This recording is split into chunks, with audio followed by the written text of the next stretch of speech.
Oi, hoje resenhando o conto Ninguém Vai Rir, de Milan Kundera, aqui do seu livro Risíveis Amores, a nova coletânea aqui no nosso projeto Contos do Meio-Dia.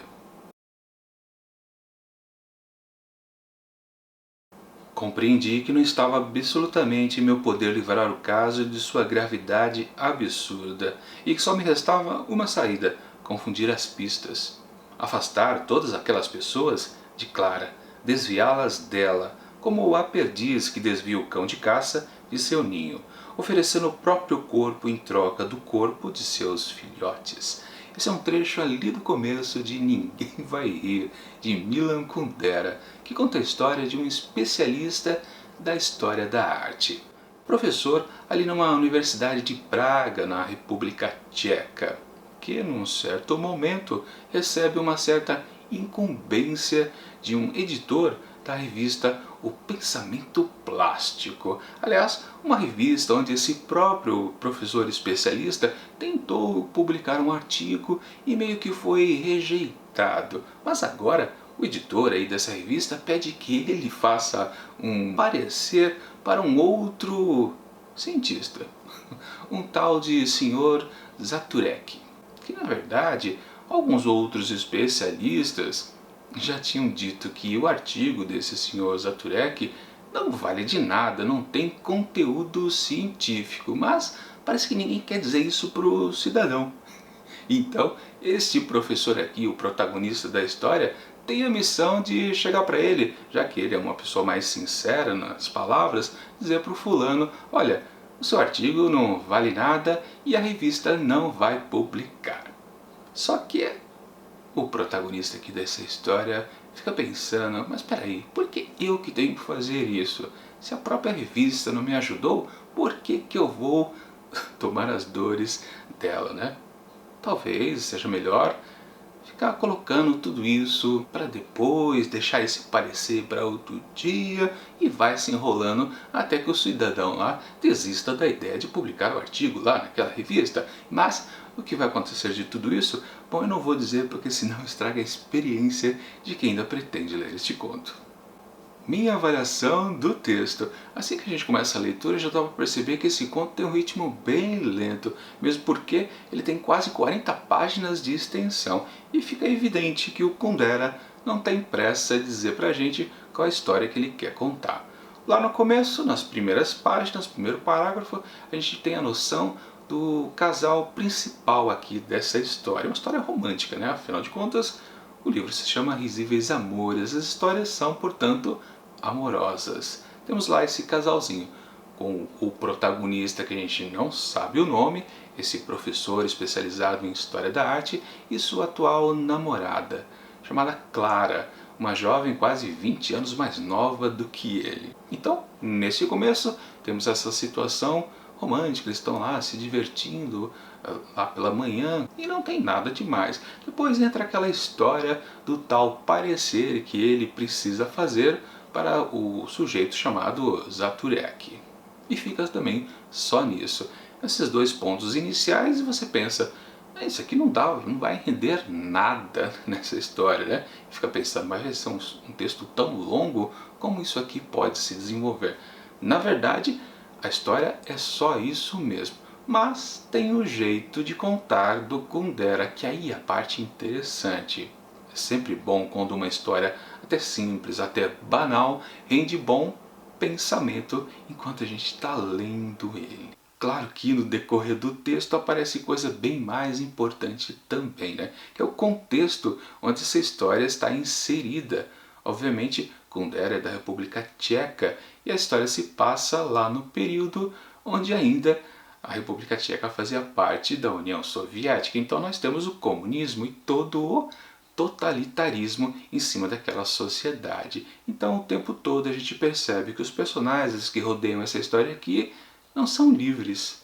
O tempo todo eles estão amarrados numa situação social que não é muito interessante.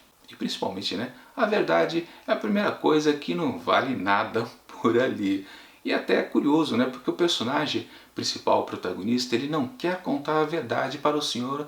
Zaturek. Ele não quer dizer para ele: olha cidadão, você fez um texto horroroso que não vale nada cientificamente falando, a revista nunca vai publicar isso aí. Só que ele não tem coragem de dizer isso, ele fica enrolando. Aliás, os outros personagens também acabam não dizendo isso para ele. Tudo é uma grande de uma enrolação. E em meio a isso, tem os questionamentos do resto da sociedade tentando descobrir por que ele está fazendo isso, por que ele não ajuda o sujeito. Porque basta, na verdade, pelo menos é dito pra gente no começo da história, que se ele fizer um parecer positivo, o artigo do Zaturek vai ser publicado. Na verdade, isso é uma mentira. O próprio editor-chefe da revista já tinha dito para ele para recusar o artigo. Ou seja, na verdade, o protagonista sabe que ele não pode dizer a verdade e também não pode dizer a mentira.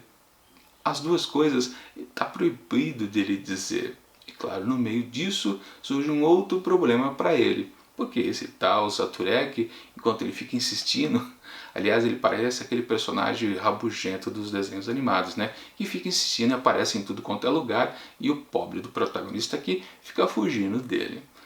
A situação fica até engraçada em vários momentos. Até que um dia o tal do Zaturek bate na casa dele e ele acaba descobrindo a nova namorada do professor de História da Arte, a Clara.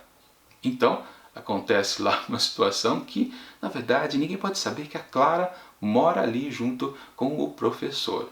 Afinal, ele estaria sublocando o apartamento onde ele mora.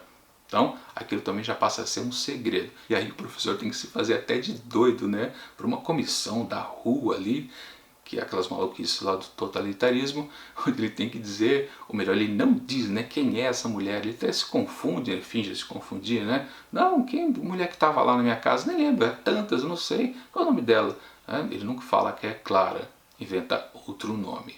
Vocês repararam que até agora eu não pude falar muito da história, porque a história é quase um fiapo. Ela até se complica bastante, mas se eu ficar contando estraga a experiência, porque o interessante desse texto que ele conduz, o Kundera, é exatamente como ele coloca todas as questões. A questão amorosa, a questão do totalitarismo ali daquela sociedade, a maluquice de tentar dizer a verdade e não poder dizer a verdade, e também não poder dizer nem a mentira. No final das contas, tudo isso não vale a pena ser dito. É melhor cada um ler e curtir esse texto bastante interessante. Como eu comentei, é grande, quase 40 páginas, mas ele passa bem tranquilo porque ele não é confuso, mesmo sendo grande de um quiprocó que acontece aqui com o protagonista. E falando sobre o título do conto, Ninguém Vai Rir. Isso é decorrente de uma frase, momento ali da história, onde o protagonista sendo questionado por um outro personagem sobre aquela situação, por que ele não diz a verdade? E ele explica, não, é por causa disso, tal. E depois ele acaba dizendo, mas quando eu explicar tudo, toda essa confusão que eu me meti vai estar resolvida, porque todo mundo vai apenas rir quando souber da verdade, aquela que ele não pode contar ou não quer contar.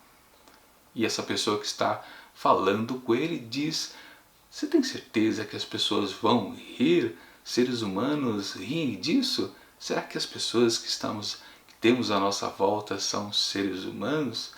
Também outra questão bastante interessante do texto, bem en passant por ali, talvez seja a principal aqui desse conto do Kundera. Enfim, para Ninguém Vai Rir de Milan Kundera, eu atribuo 4 asteriscos. E claro, antes de terminar esse vídeo eu preciso convidar vocês para lerem junto comigo Risíveis Amores. Essa coletânea do Milan Kundera tem 7 contos, então nas próximas 6 semanas seguintes eu farei resenhas individuais dos textos que virão. E para isso eu deixo aqui na descrição do vídeo o link para você poder adquirir este livro através da Amazon. Lembrando sempre, se você faz a compra através desse link, você acaba ajudando em montado de livros, porque eu ganho aquela comissãozinha de vendedor. E eu tenho certeza que esse livro vai render bastante, porque o primeiro conto já foi bastante interessante, gostei desse ritmo da escrita do Kundera, aliás a minha primeira experiência com ele. Eu tenho há muito tempo outro livro famoso dele, A Insustentável Leveza do Ser, só que eu nunca li, coitado, tá até envelhecido lá na estante. Mas agora finalmente eu começo a ler Kundera. E também vale lembrar, O próximo vídeo aqui do Projeto Contos do Meio-Dia é José Saramago com o último conto aqui de Objeto Quase. Mais um livro que a gente está terminando aqui no projeto. Mas enquanto esses próximos vídeos não chegam, confira aqui do lado dicas de outras resenhas também do projeto. E até mais!